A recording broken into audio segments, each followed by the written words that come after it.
Doctor ইউনূসকে ক্ষমতাচ্যুত করতে হবে। আসিফ নজরুল সহ এইসব বদমাইশদের, ভণ্ড তাদের মধ্যেই লেগে গেছে।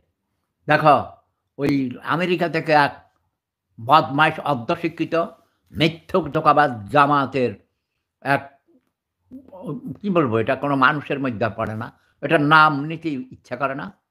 সে নিজেকে সাংবাদিক বলে মনে করে। তোমরা ধরে নাও আমি কার কথা বলছি। ইলিয়াস, সাংবাদিক ইলিয়াস, কিসের সাংবাদিক? সে হলো সাংঘাতিক, সাংঘাতিক ক্রিমিনাল। এখন লাইগ্যা গেছে বুঝছ?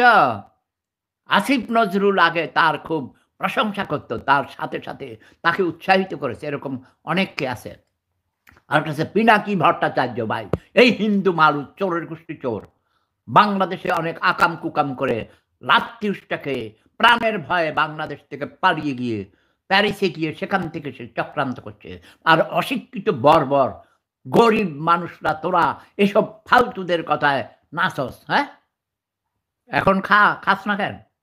আজকে কয় বেলা খাইছ? এই মূর্খের যাত্রা, গরিবের যাত্রা। আরে তোদেরকে নিয়ে কথা বললেও আমি অসুস্থ হয়ে যাই। আমার হার্টের মধ্যে এই অপারেশন হয়েছে অগণিতবার। মাত্র ৪ মাস, ৫ মাস হয়েছে। আমার ডাক্তারের নিষেধ কথা বলা। কিন্তু তোদের কষ্ট দেখে আমার কষ্ট হয়। এটা তো জাহান্নাম বানাইয়া ফেলাইছে কুত্তার বাচ্চারা। ধর্মের নামে ধর্ম ব্যবসায়ীরা এই পৃথিবীকে জাহান্নাম বানিয়ে ফেলেছে। পৃথিবী থেকে সবগুলো ধর্মকে ঝাড়ু মেরে না তাড়াইলে এ পৃথিবীর মানুষ সুখে শান্তিতে থাকতে পারবে না। এই গরিব দেশগুলোতে সবচেয়ে বেশি চক্রান্ত হচ্ছে। গরিবদেরকে টাকা দিয়ে কিনা যায়। কথা বোঝো নাই?